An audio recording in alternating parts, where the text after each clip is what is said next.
Okay, I think it's time for me to pop up and say good evening and welcome to Shelf Analysis, episode 47. I know, I before we came into this evening, I had a thought about this series in general. We started doing this, I went and looked it up 4 days before the beginning of the first national COVID-19 lockdown back in March. What had happened was in the run up to it, there had been a lot of discussion as to what was happening in the book world. There were events being cancelled left, right, and center, as there were for everyone. And I thought, well, I'll start a series and I can talk to people and we can do it in our own houses. And maybe people will be willing to do it and we can talk about their new books and people can have launches that they would not otherwise have had. And then everything became different during the summer and the late part of the summer. And I thought for a little while that I might not do this anymore because people might not need this anymore. And then I'm kind of glad now that it's still here because we are on the eve, for those of you who don't know, maybe are watching from outside Ireland, of going back into a level 5 lockdown here in Ireland, which starts at midnight tonight, which means a lot of things. It will mean the bookstores will be closed. Having said that, this time around, many Irish bookstores are in a very different place than they were last time around, in that they will have the ability to sell to you online. Quite a lot of them will be able to sell to you from the door. So if you want to buy yourself books or books for people over the course of the next 6 weeks, if you're going to go through your Christmas presents and you're going to get them early, consult your local bricks and mortar Irish bookshop. One that you like, one that you normally use, whoever that may be. And try and put your business their way, because it could be the difference between them being here and not being here by the time we get to the very end of all of this. It is, of course, Irish Book Week. I'm conscious of the irony of this happening smack bang in the middle of Irish Book Week. Nonetheless, welcome to episode, as I said, 47. We will have episode 48 for you on Bank Holiday Monday. There is a bonus episode this weekend. I will tell you at the very end of this as to who we're talking to. You're not going to want to miss it. But the bonus episode this weekend comes on Bank Holiday Monday. A couple of things of business to get through to you. First of all, the book show with me is, of course, still continuing on RTE Radio 1. We have a brand new episode for you this coming Sunday at 7 p.m. In the episode, I'm going to be talking to Jenny Offel about lots of things, about the Trump White House, about the upcoming presidential election, and about politics, and about global warming. Because they're all themes that she's dealt with in her writing. That and a whole bunch of other things. I'll talk to her about that this weekend. Our book club is in Kerry. They're a bunch of teachers and they get to talk to one of their favorite authors about one of their favorite characters. They're talking to Paul Howard about Ross O'Carroll Kelly. And Stephanie Preisner and I will be discussing with each other the best ways to get rid of your TBR, or how to deal with your TBR. I think hers is much smaller than mine, but we'll be talking about that this coming weekend.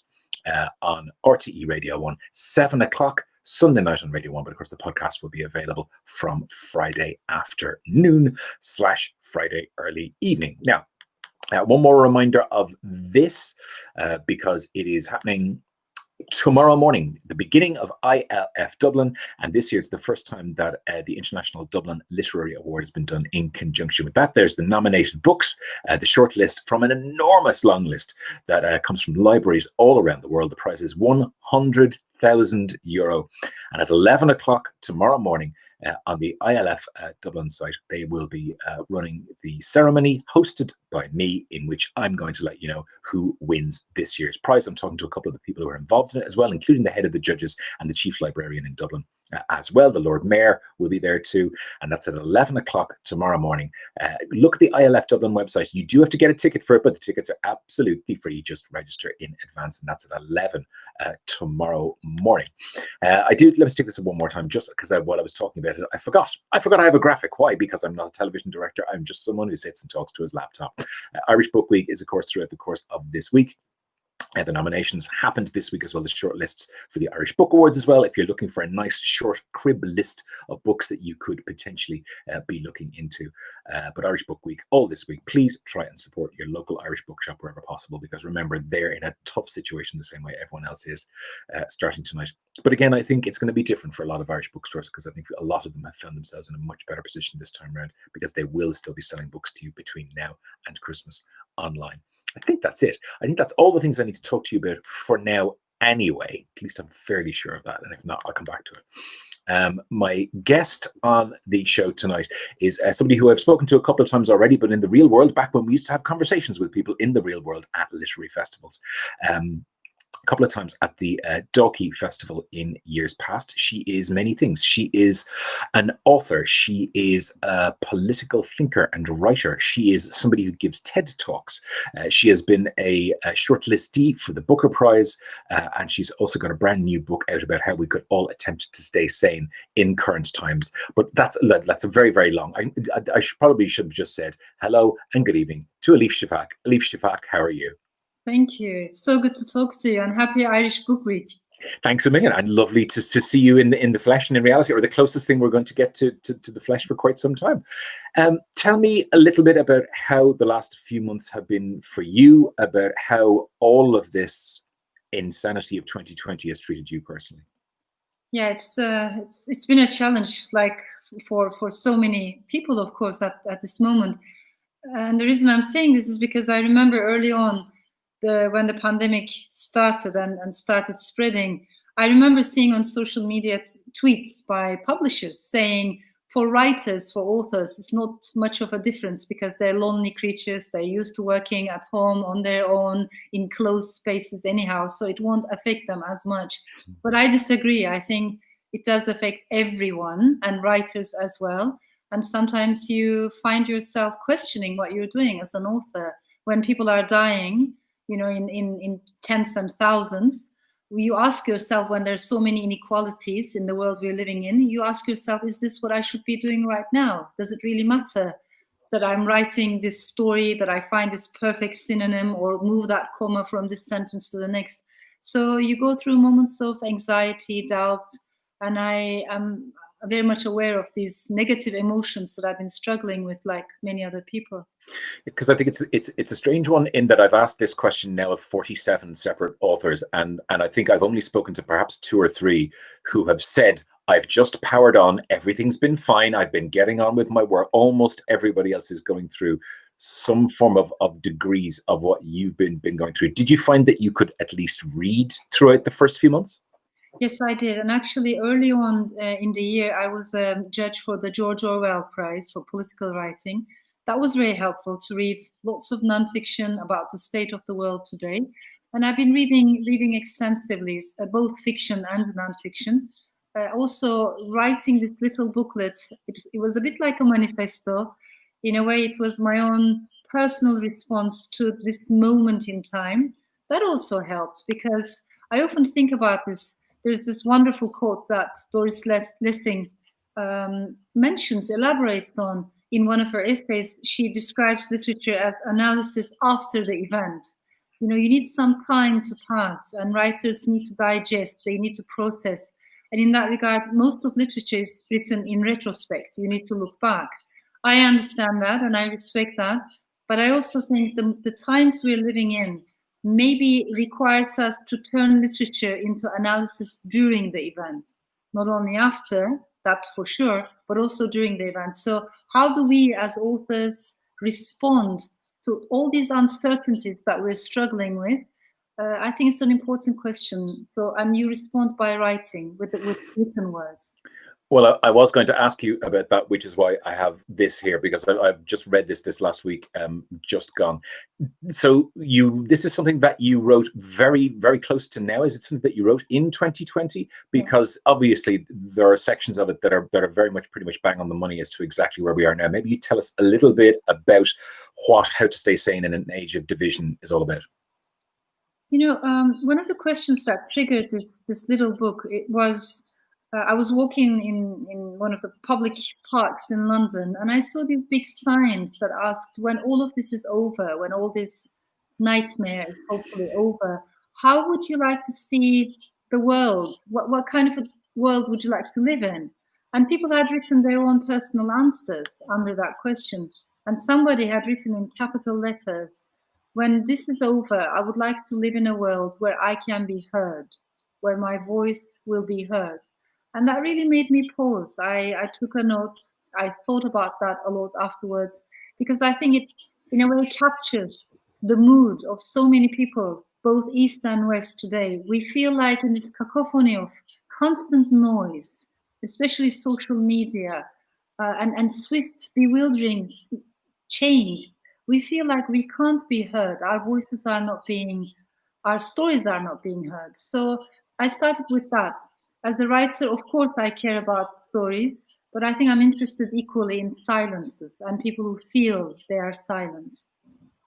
Because the book, I've read a lot of books that deal with similar topics that would cross over in a Venn diagram over the course of the last few years. Quite a lot of them are quite hefty tomes, and I'm perfectly happy with that possibility to have an overview of these subjects.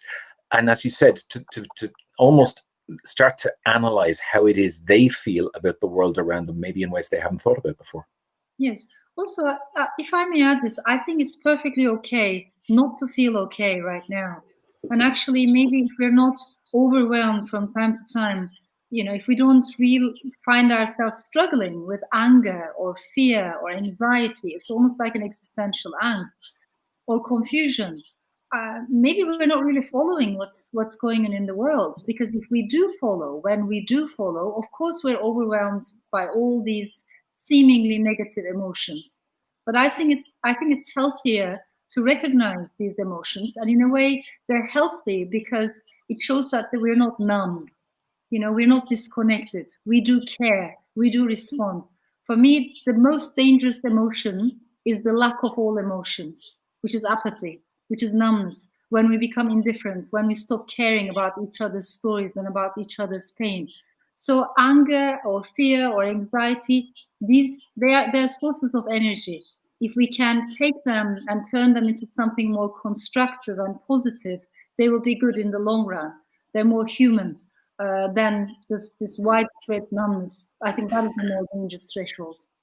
And I think as well, one of the things that you've touched on already, and that I took away from the book, is that problem that so many people seem to find. Particularly, social media is not the world. However, it's a good microcosm of the way certain people feel, which is that people find themselves not being heard in any appreciable way. And what that does is it leads them to then not really listen to the stories of anybody else around them, and particularly those people who might be on the other side of whatever divide it is that they happen to be passionate about. Yeah, I think we forgot one very essential thing about human existence. We all go through journeys and we change, and in life there's room for change. So when we stop having conversations with people who might have different political or social views, we do not allow ourselves to change, and we do not allow them to change. To me, that is very dangerous. If I may put it in a different way, it's not a coincidence that in every country where we've seen the rise of populism, populist nationalism, and eventually populist authoritarianism, it is not a coincidence that demagogues love to divide societies into us versus them. They thrive upon those dualities. There's a reason why they like to stoke that kind of tension. We have to do better. I think we should be very critical of all kinds of discrimination, including definitely racism, sexism, class discrimination. Be aware of these. At the same time, be ready to enter into conversations with people who might have different views for different reasons. Maybe as a storyteller, one basic thing that you always keep in mind is, had I been born in a different part of this country, into a different family, I might be arguing, different views right now. So never to lose sight of that and allow room for change. I think that's an exceptional idea to put out into the world, and I think I can't recommend the book highly enough. And again, it's the sort of thing that you will have read in a couple of hours, but you'll have lots of notes taken from, and you will find yourself thinking about for days afterwards. I did want to ask you as well, though, about your fiction too, as well, because one of the things that in our book club here that's gotten the most conversation is your most recent novel, and that's 10 minutes 38 seconds in this strange world. Tell us, maybe for those people who haven't read it yet, what that's about. This story was maybe inspired by a couple of scientific studies that I have been reading. And these studies show that after the moment of death, after the human heart has stopped beating, the brain can remain active for another few minutes. And to me, that was an amazing puzzle. If it is true that the part of our brain that is in charge of long-term memory is the last bit to shut down, then what do the dead remember? Do they remember the good things or the bad things? What remains from a whole life?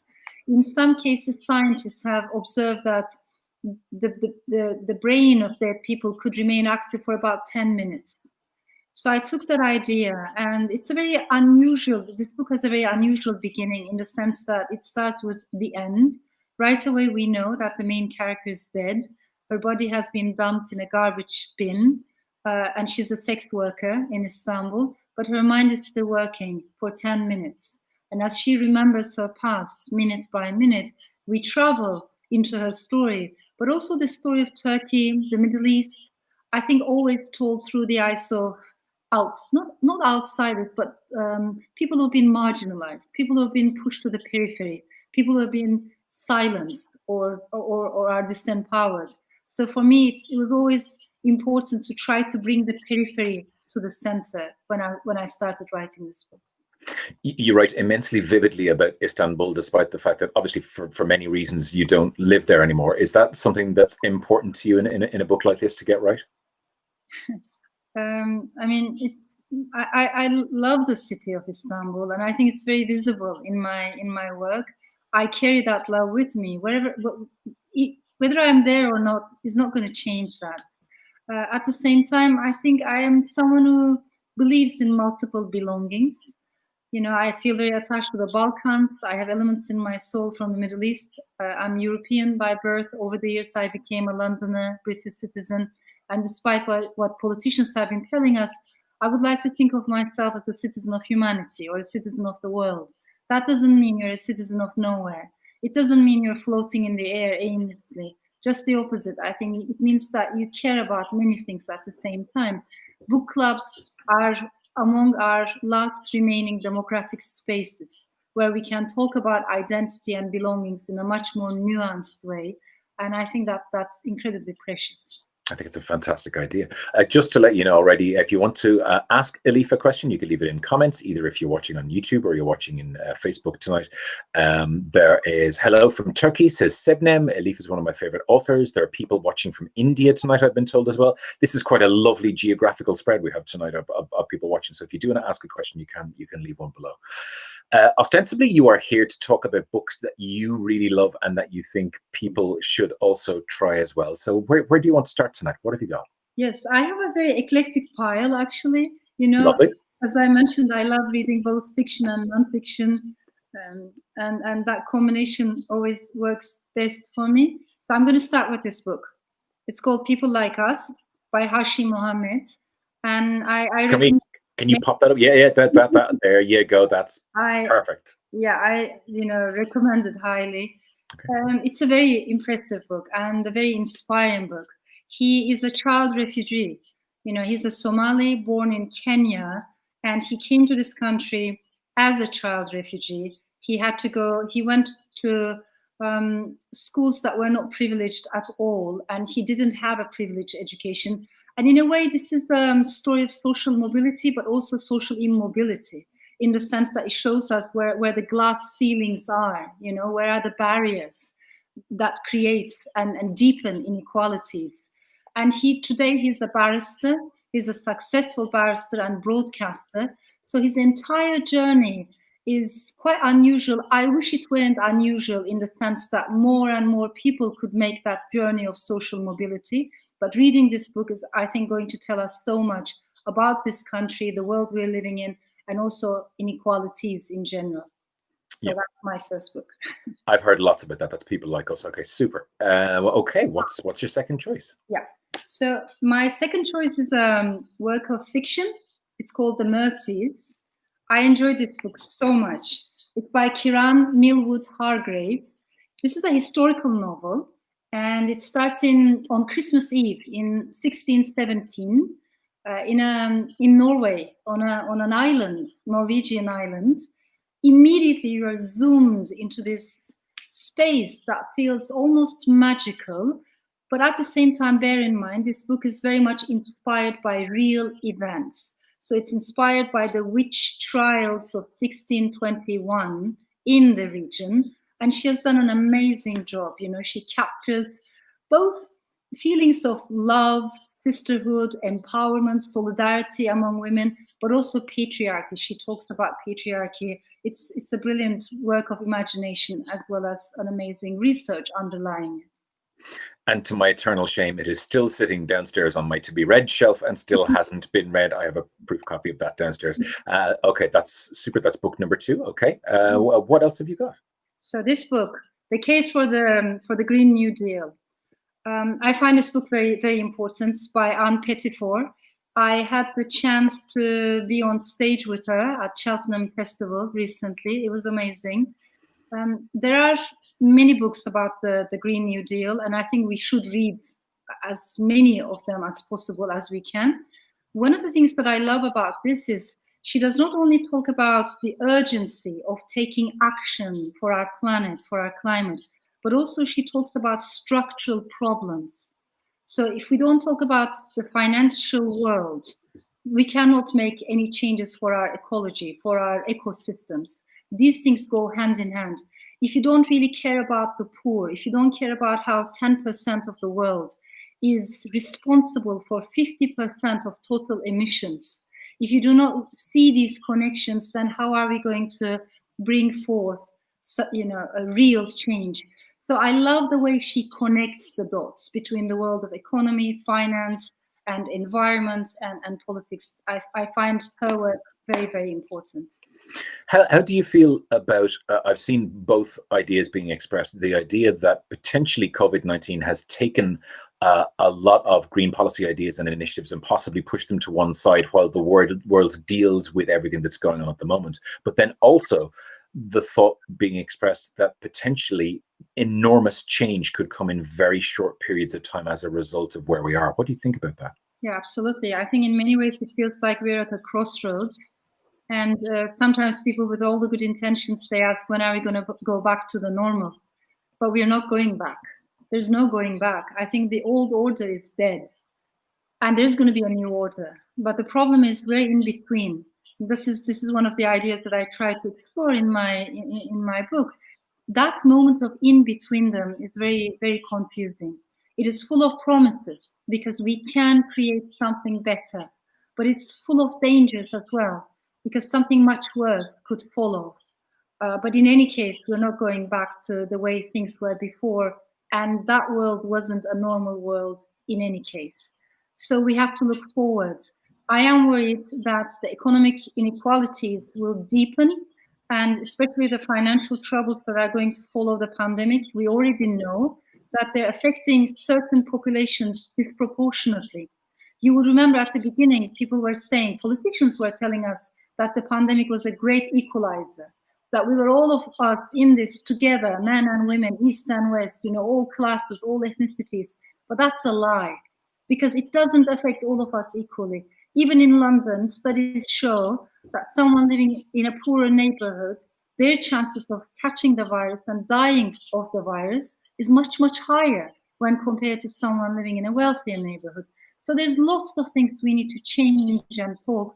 I'm always a bit, half optimist and half pessimist, but I think our minds need to be more pessimistic at this moment in time so that we can be aware of what is at stake. I think I saw Damien Barr, the author, express it again on social media today. He did it earlier in the year, that whilst we were all told that we were in the same boat, that in fact quite a lot of people are in super yachts and some of us are just clinging onto a single oar. It was a nice metaphor. I liked it. Okay, what's your next book? What have you got? So the next book, probably you've heard about it, is Invisible Women. I find this book very important, by Caroline Criado Perez, precisely because, just like the title promises, it makes the invisible visible. We can't fight back against discrimination if we can't make it visible in the first place, because unfortunately these are not written in any laws that you can hold in your hands and say, look, this is what I'm criticizing. Most of it is diffused, is internalized. And so by looking at data, by looking at seemingly small things in our daily lives and showing how gender discrimination, gender bias works, she does tremendous work to make that invisible more visible, and I think her research is remarkable.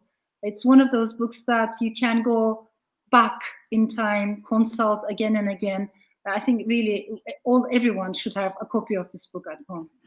I think occasionally you come across certain nonfiction books that slightly tilt the way you view the world slightly just to one side, and then you never see things the same way again. And I think that's very much one of those books. You know, even when she talks about everything from toilet distribution when you go out to the likes of seatbelts and how seatbelts are created for cars, and it's things that you look backwards at and go, I never would have thought that would have been something that would have created problems, and yet it so obviously does when she analyzes it through the research that she does. Absolutely. Imagine the PPE we're talking about designed for men, even though 70% of social and healthcare workers are women, or like seatbelts. These are life and death issues we're talking about. Or for instance, when you look at the symptoms of heart attack on the internet, you Google it, those symptoms are usually for men. For women, there are different symptoms, and yet you don't come across that information. So it's really life and death, what we're talking about here. Yeah, the nature of the lack of women being used in major drug trials as well. I came away from that book with so many things marked throughout the course of it. That's an exceptional piece of work. Absolutely. That's Caroline Criado Perez's Invisible Women. Do you have one more, or have I lost count here? More, actually. Great. Two more is fantastic. Love it. Okay, so I really love this book. On Earth, We're Briefly Gorgeous, Ocean Vuong. I don't know how to describe this book. I mean, there's such raw pain in it. Such poetry, honesty. It's a very brave book. It's a very modest book at the same time. It's a brilliant work of fiction.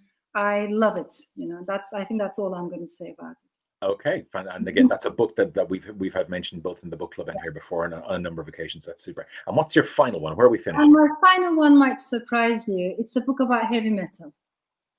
That surprises me. So it's anyone who loves heavy metal, anyone who's interested in the history of heavy metal.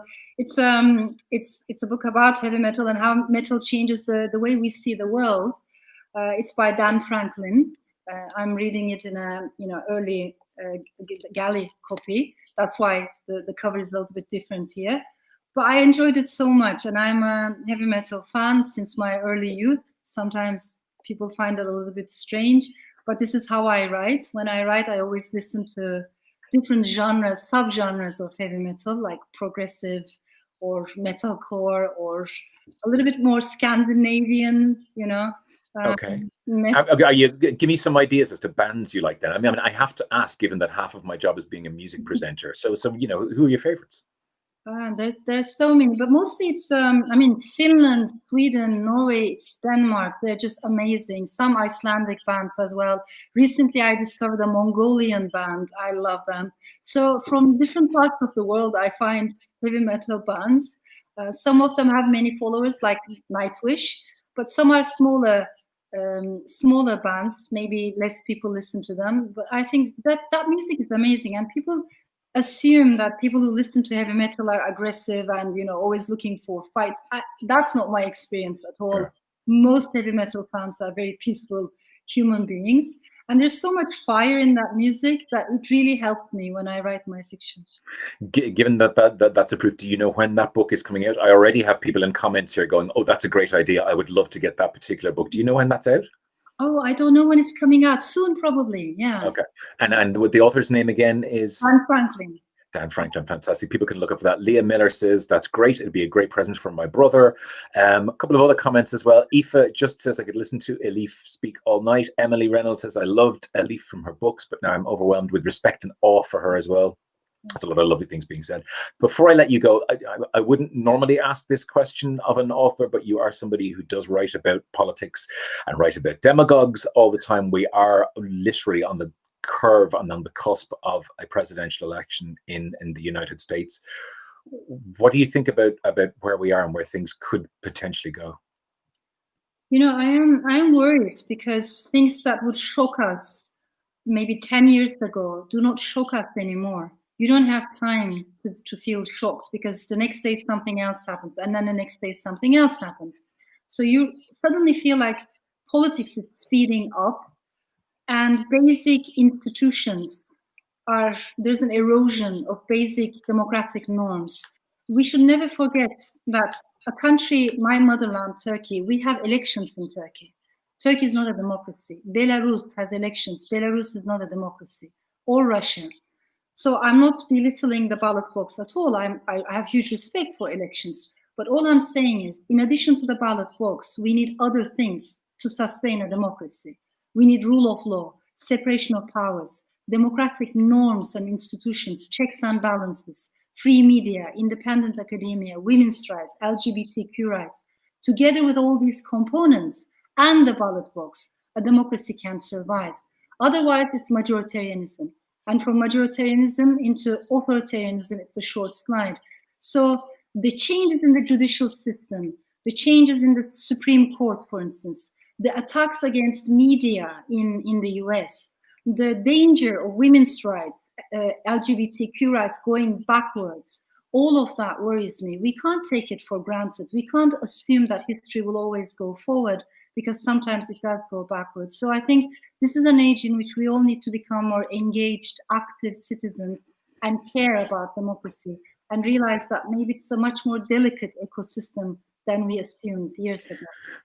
You do. You say this yourself in the book about how perhaps as Western democracies and Western liberal democracies, that we had gone through a period of automatically presuming that everything was always going to go on an upward scale, where there would be greater freedoms, where there would be greater democracy, where authoritarianism would be in decline, and that perhaps now we have to wake up and realize that that's not where the world is going as of now. Yeah, absolutely. I fully agree. And if I may add this, if it is true that countries can tumble into ultranationalism, religious fundamentalism, and authoritarianism, I think we women need to be more alarmed. And also minorities need to be alarmed, because the first rights that will be curbed will be women's rights and minority rights. So we need to speak up louder for democracy and human rights. If you are interested in reading any further, and I really think you should, the book is How to Stay Sane in an Age of Division by Elif Shafak. Elif, it's been absolutely lovely talking to you and seeing you, even if it's just through the screen. And hopefully the next time I see you, it'll be again in Dalkey, in the seaside, at a festival at some point, maybe next year. You know, I'm so looking forward to that. And thanks a million for talking to us tonight, Elif Shafak. Thank you so much. Thank you so much. That is Elif's book, How to Stay Sane in an Age of Division, and that's available now. Her fiction is also quite extraordinary as well. So you need to look out for 10 minutes, 38 seconds in this strange world, amongst others. Where am I going to have? One more thing before we finish. Don't go anywhere, because this coming Bank Holiday Monday, there is a bonus episode of Shelf Analysis. I've recorded it today, and I'm going to be talking this coming Bank Holiday Monday, usual time at 8 o'clock, to Elizabeth Day. Elizabeth Day, the author of How to Fail, the host of the How to Fail podcast, the fictional novelist of books like The Party. Elizabeth and I had a fantastic conversation for about 40 minutes today. So if you're interested in Elizabeth Day, that's episode 48 of Shelf Analysis, this coming Bank Holiday Monday at 8 p.m. On the YouTube channel only. If you normally watch through Facebook, you'll be able to find it on the YouTube channel there, but don't worry, we'll post it in the Ricochet Book Club a bit later on. But it starts 8 o'clock live in the Shelf Analysis YouTube channel this coming Bank Holiday Monday. And other than that, that is it from me for tonight. Thank you so much for watching Shelf Analysis. Again, we are back Bank Holiday Monday, and also, of course, with a regular episode next Wednesday night live at 8 o'clock. Next Wednesday night is, hang on, I've got to look up, because there's been a lot. Do you know what happened today? I presented the radio show today for 3 hours. I then came home. I then recorded a Shelf Analysis. I presented an awards ceremony. I brought my dogs out for a walk, and now I'm back here doing this. So to be honest with you, I'm not really sure what day of the week it is. Next week on Shelf Analysis, it is going to be John Connell. John Connell talking about the running book, and I presume he'll talk a little bit about the cow book as well. But John Connell has a brand new book out, and we'll talk to him about it this night next week. Other than that, see you on RT Gold tomorrow morning from 10 a.m. and have yourself a lovely rest of your evening. Thanks for watching, as usual.